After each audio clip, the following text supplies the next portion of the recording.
नमस्कार दोस्तों, election news India की इस चुनावी अपडेट के अंदर आपका हार्दिक स्वागत है। आज के इस वीडियो की अपडेट के अंदर हम चर्चा करने वाले हैं राजस्थान की लोकसभा चुनाव के बारे में। राजस्थान में लोकसभा चुनाव नजदीक है, मात्र अब 1 महीने का समय बचा है। सभी पार्टियों ने अपने अपने प्रत्याशी चुनावी मैदान के अंदर उतार दी है। ऐसे में दोस्तों, कांग्रेस पार्टी हो या फिर बीजेपी पार्टी हो, दोनों ही पार्टियों ने अपने अपने पत्ते खोल दिए हैं। ऐसे में इस वीडियो के अपडेट के अंदर हम चर्चा करने वाले हैं कि भारतीय जनता पार्टी बीजेपी की लिहाज से 5 ऐसी कमजोर सीटें हैं जहां पर बीजेपी पार्टी इस बार बुरी तरीके से चुनाव हार सकती है। यदि मोदी फैक्टर काम नहीं किया तो निश्चित तौर पर इन सीटों पर अब की बार बुरी हार होती हुई नजर आएगी बीजेपी पार्टी की। और यहाँ पर दोस्तों बड़े बड़े केंद्रीय मंत्री हैं, ये सभी कोई मामूली से नेता नहीं है, बड़े बड़े केंद्रीय मंत्री हैं और बड़े बड़े राजनीतिक घराने से भी बिलोंग रखने वाले नेता इस बार आपको चुनावी मैदान के अंदर शिकस्त खाते हुए नजर आ सकते हैं इन 5 सीटों पर। तो ये कौन सी 5 सीटें हैं उसके बारे में चर्चा करेंगे। साथ ही मैं आपसे छोटी सी रिक्वेस्ट करना चाहता हूं कि आप हमारे चैनल पर पहली बार विजिट करे हो तो प्लीज चैनल को सब्सक्राइब जरूर कर लें। सबसे पहली लोकसभा सीट के बारे में यदि बात करें तो जालोर की ये लोकसभा सीट है। जालोर की इस लोकसभा सीट पर इस बार जो है कांग्रेस पार्टी की ओर से अशोक गहलोत के बेटे वैभव गहलोत को चुनावी मैदान के अंदर उतारा गया है। वैभव गहलोत चुनाव हमेशा लड़ते हैं जोधपुर से। पिछला चुनाव 2019 का लोकसभा का चुनाव भी इन्होंने जोधपुर से लड़ा था। इस बार वैभव गहलोत जो है अपनी सीट बदलते हैं और पहुंच जाते हैं जालोर की धरती पर। जालोर की धरती पर पहुंचते हैं। ऐसे में इनके सामने का बीजेपी के प्रत्याशी है लुम्बा राम चौधरी। लुम्बा राम चौधरी एक साधारण परिवार से बिलोंग रखते हैं, लेकिन दोस्तों मेन दिक्कत व परेशानी यह है कि ये जो क्षेत्र है सिरोही और जालोर का, सिरोही के अंदर तो बीजेपी के ही यहाँ पर प्रत्याशी है जीते हुए और जालोर के अंदर भी, लेकिन अब बीजेपी से परेशान हो चुके हैं जालोर सिरोही के लोग, क्योंकि यहाँ के सांसद यहाँ के बनते हैं, विधायक यहाँ के बनते हैं, फिर भी क्षेत्र का विकास नहीं हो रहा है। चहुमुखी विकास नहीं होने की वजह से इस बार जनता का मानस है, जनता ने अपना पूरा मन बना लिया कि इस बार अशोक गहलोत के बेटे वैभव गहलोत ने चला कर ये यहाँ पर आए हैं तो इनको जीत भी नसीब हम करवाएंगे इस बार। ऐसा दोस्तों पार्टी यहाँ के लोगों का मानना है जब हमने ग्राउंड रिपोर्ट के मुताबिक चर्चा की थी। उसके बाद में दोस्तों यहाँ पर तो ये वैभव गहलोत बड़ी भाड़े पड़ते हुए नजर आएंगे और बीजेपी पार्टी पूरी तरीके से चुनाव हारती हुई नजर आएगी।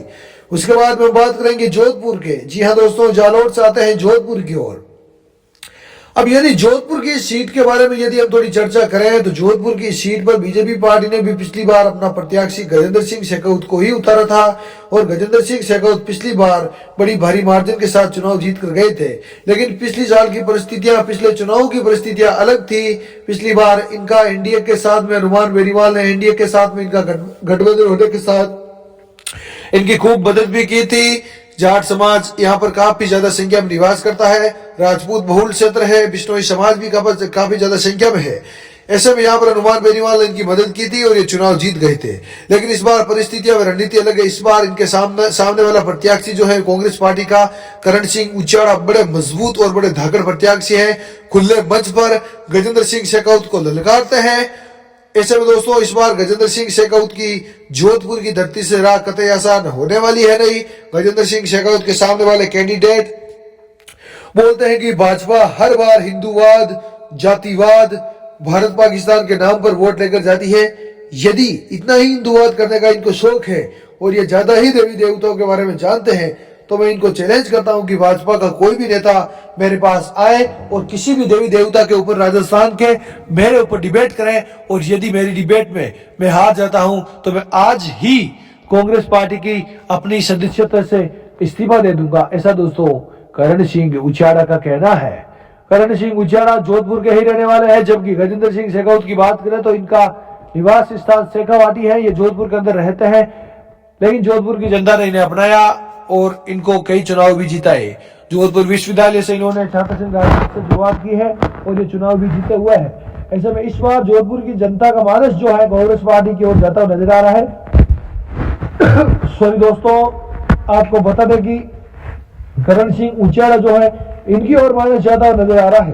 करण सिंह उच्चाड़ा यहाँ के लोकल है, यहाँ के समीप निकट गांव है उच्चाड़ा, वहां से ताल्लुक रखते हैं। ऐसे में दोस्तों मारवाड़ी अंदाज के साथ बोलना इन्हें अच्छा लगता है और मारवाड़ी भाषा के अंदर किस प्रकार लोगों का मन लोभ जाते हैं, ऐसा निश्चित तौर पर ही पूरे जोधपुर शहर के अंदर, पूरे जोधपुर ग्रामीण क्षेत्र के अंदर इस बार लग रहा है कि करण सिंह उच्चाड़ा का माहौल चल रहा है।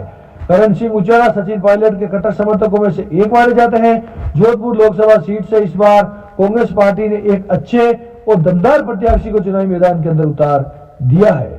उसके बाद में दोस्तों हम बात करें तो निश्चित तौर पर जोधपुर लोकसभा सीट से केंद्रीय कृषि मंत्री कैलाश चौधरी को चुनावी मैदान में उतारा हुआ है।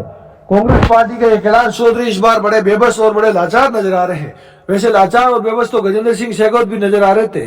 किस प्रकार लोगों के सामने इस बार शेखावत गिड़गिड़ाते हुए नजर आ रहे हैं, लेकिन फिर भी लोग इन्हें माफ नहीं कर रहे हैं। विशेषकर बिश्नोई समाज के लोग, बिश्नोई समाज को कौन से वादे शेखावत ने नहीं किए थे।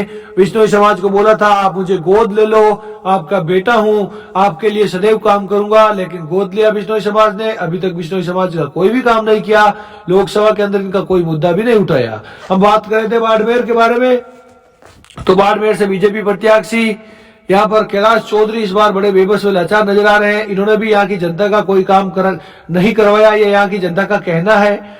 जो क्लेम वाली बात है वो पूरे राजस्थान के अंदर फैली हुई है। कैलाश चौधरी ने बड़ा झांसा और बड़े धांधलेबाजी की है, ऐसा आरोप है यहाँ की जनता द्वारा। वहीं अभी इनके सामने जो प्रत्याशी है, बड़े धागड़ प्रत्याशी चुनावी मैदान में उतर चुके हैं।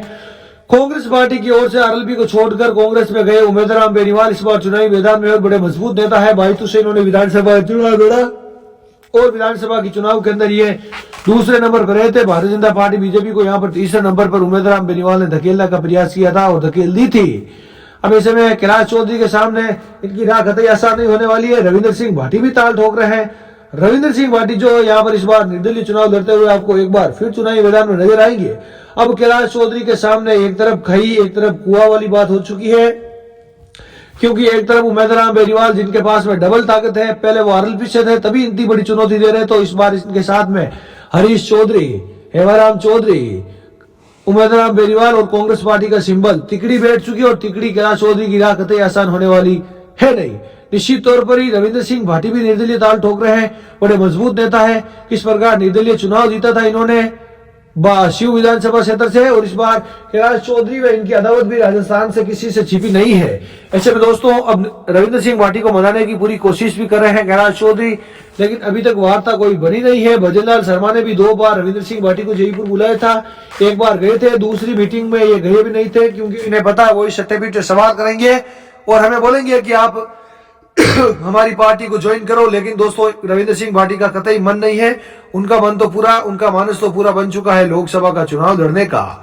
अब ऐसे में दोस्तों देखना बड़ा दिलचस्प होने वाला है कि क्या कैलाश चौधरी या फिर उमेदवार बेनीवाल या फिर रविंद्र सिंह भाटी, बड़ा दिलचस्प मामला दोस्तों हो गया इस बार यहाँ पर बाड़मेर, जैसलमेर, बालोतरा।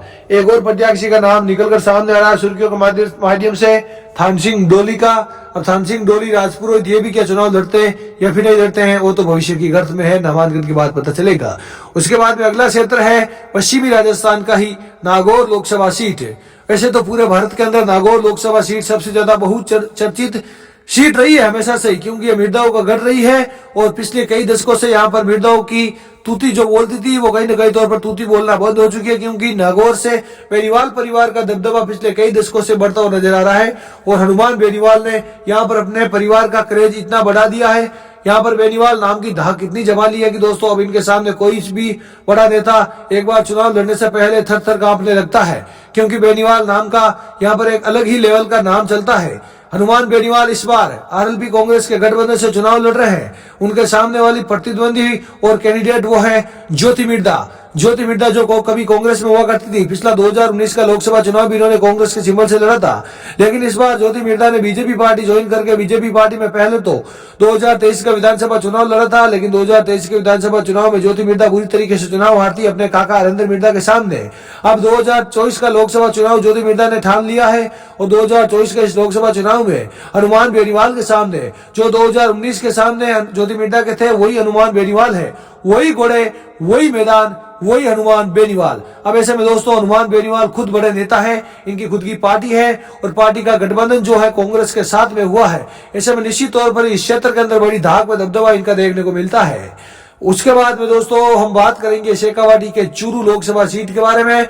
तो चूरू लोकसभा सीट की यदि बात करें तो यहाँ के बड़े राजनीतिक घराने से बिलोंग रखने वाले राहुल कस्वा का इस बार बीजेपी पार्टी ने टिकट काटा और राहुल कस्वा बागी तेवर दिखाते हुए कुछ दिनों बाद में कांग्रेस में शामिल हो गए और कांग्रेस पार्टी ने इन्हें टिकट भी दे दिया। इनके सामने बीजेपी पार्टी के प्रतिद्वंदी कैंडिडेट्स हैं देवेंद्र झांझड़िया, पैरा ओलंपियन रह चुके हैं, खेलों में काफी नाम कमाया है, लेकिन जीत किसकी होगी आप हमें कमेंट करके जरूर बताइए। आप सभी का दिल की तहे गए। धन्यवाद।